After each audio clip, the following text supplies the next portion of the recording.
Emilia dan aku akan membuat belajar kamu jadi lebih mudah dan happy. Ayo subscribe. Oke. Terima kasih. Enjoy videonya. Oke, setelah kita mempelajari bagaimana si LTE itu terbentuk ya dari si 3GPP, kita akan membahas masing-masing teknologi ini mulai dari arsitekturnya sampai apa sih yang terdapat di dalamnya, seperti teknologinya itu mengupgrade software apa aja gitu ya. Nah, kita akan bahas di sini. Oke, kita mulai dari yang bagian 2G dulu ya teman-teman. Yang pertama, kita akan membahas mengenai teknologi 2G atau teknologi GSM. Dalam teknologi 2G ya, dalam 2G, dia arsitekturnya itu akan dimulai dari si user, di mana user dalam 2G itu disebut dengan MS atau mobile station. Kita gambarkan saja di sini adalah sebuah handphone. Ya teman-teman, ini kayak handphone kalian gitu. Di mana handphone dalam 2G itu dinamakan dengan MS atau mobile station. Kemudian dari si user ini, dia akan menuju ke sentral terdekat atau dalam hal ini berupa BTS. Ini adalah tower-tower ya di pinggir jalan yang biasa kalian lihat itu yang tinggi-tinggi gitu ya. Dan ini dinamakan dengan BTS. Jadi BTS adalah sebuah tower dalam teknologi 2G. Koneksi dari si MS menuju si BTS, dia akan menggunakan gelombang radio. Oke, jadi dia akan memancarkan ya, si BTS ini akan memancarkan gelombang radio menuju si usernya, kemudian si MS atau usernya juga akan mengkoneksikan dirinya dengan si BTS menggunakan si gelombang radio. Nah, gelombang inilah yang membuat mereka saling berkomunikasi. Setelah dia memasuki BTS, karena BTS di Indonesia itu banyak banget ya kan. Nah, maka dari itu beberapa BTS dia akan diatur dengan yang namanya BSC. BSC ini adalah sebuah perangkat gitu ya, perangkat switching. Nah, gitu. Nanti dia akan nyambung gini. Seret gitu ya. Si BSC dia akan menuju lagi ke sebuah perangkat yang dinamakan dengan MSC. Nah, ini ada lagi perangkat, namanya ialah MSC. Nah, seperti itu ya. Nah, di MSC ini, dia terdapat beberapa perangkat tambahan lainnya. Yang pertama, ada yang namanya ialah VLR. Oke? Yang kedua, ada HLR. Yang ketiga, ada AUSI. Dan yang terakhir, ada AER. Nah, ada 4. Nah, fungsinya apa tuh gitu kan? Yang pertama kita ngomongin dulu dari bawah ya. Dari AER. Si AER ini adalah sebuah perangkat yang dia akan menyimpan nomor IMEI dari pelanggan dan juga nomor HP-nya MS ISDN. Apa itu nomor IMEI? Apa itu nomor MS ISDN gitu kan? Nah, kalau misalnya yang ini yang bawah itu adalah nomor-nomor yang biasanya kita hafal. Kayak 08 bla bla bla bla bla bla bla bla bla gitu kan. Nah, kalau nomor IMEI itu apa? Nomor IMEI adalah nomor yang terdaftar pada si perangkatnya si user itu. Jadi perangkat MS ini kalau dia legal ya, artinya dia sudah mempunyai sebuah izin, pasti dia mempunyai nomor IMEI. Kalau misalnya dia yang beli di black market gitu, pasti dia nggak terdaftar gitu ya nomor IMEI-nya ini. Nah, maka untuk mengetahui bahwa si MS-nya ini apakah dia terdaftar atau enggak gitu kan, diceklah nomor IMEI-nya gitu. Nah, kedua nomor ini disimpan oleh si perangkat AER gitu. Kemudian kalau perangkat AUSI itu ngapain? Kalau perangkat ini fungsinya adalah supaya kita bisa charging atau pembayaran gitu ya.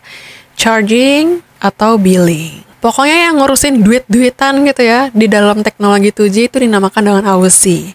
Nah, kalau HLR itu ialah sebuah perangkat yang nyimpen semua database tentang pelanggan. Pokoknya semua database-nya tentang si pelanggan itu ya, dia akan disimpan di HLR. Ini adalah database semua pelanggan yang utama.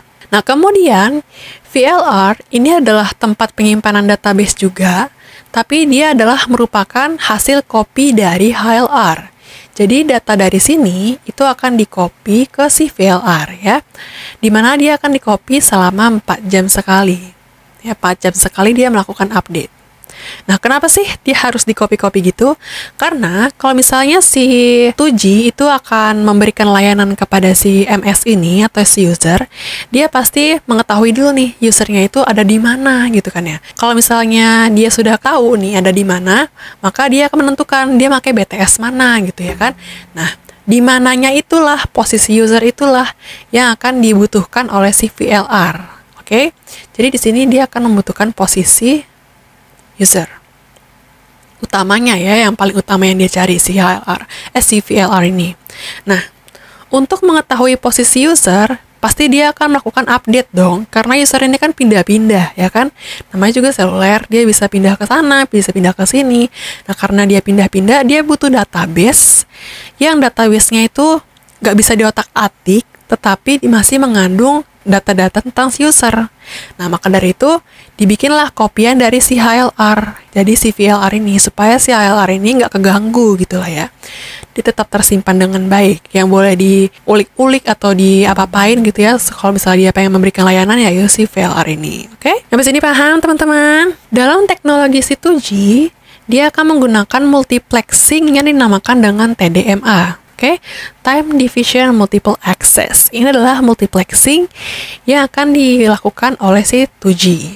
Nah, kemudian kalau modulasinya itu dia menggunakan apa? Modulasi dalam 2G, dia akan menggunakan GMSK per simbol gitu ya, 1 bit per simbol. Informasi apa sih yang dibawa oleh teknologi si 2G ini?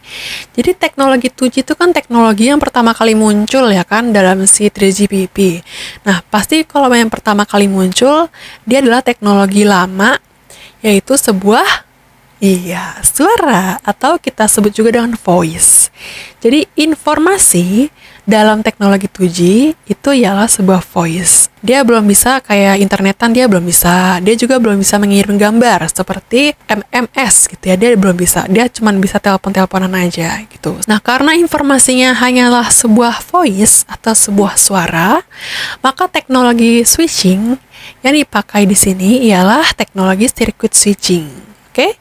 Dimana circuit switching ini adalah kompatibel untuk informasinya yaitu berupa si voice. Di Indonesia kita, teknologi 2G itu diresmikan frekuensinya itu ialah sebesar 900 MHz. Oke?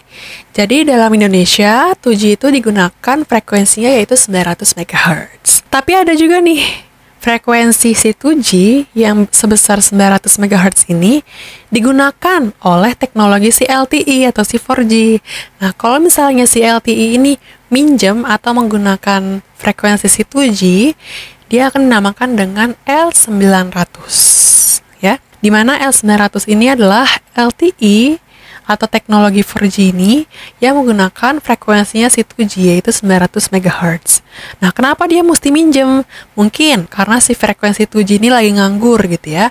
Atau mungkin si 4G ini membutuhkan banyak kapasitas sehingga dia menggunakan si kapasitasnya si 2G dulu. Maka dari itu dia minjem. Nah, kalau misalnya kalian mendengar kata-kata L900, maka kalian paham ya sampai sini. Pasti dalam seluler, dia dalam menggunakan layanannya pasti terbagi menjadi 2 bagian nih. Ada yang mengatur signalingnya atau mengatur kontrolnya itu, dan juga ada yang mengatur datanya. Nah, kalau yang mengatur signaling itu disebut juga dengan logical channel, dan kalau yang mengatur tentang data, pokoknya dia yang membawa informasi si MS-nya ini atau si usernya, itu dinamakan dengan physical channel. Jadi singkatnya seperti inilah gambaran dalam teknologi 2G.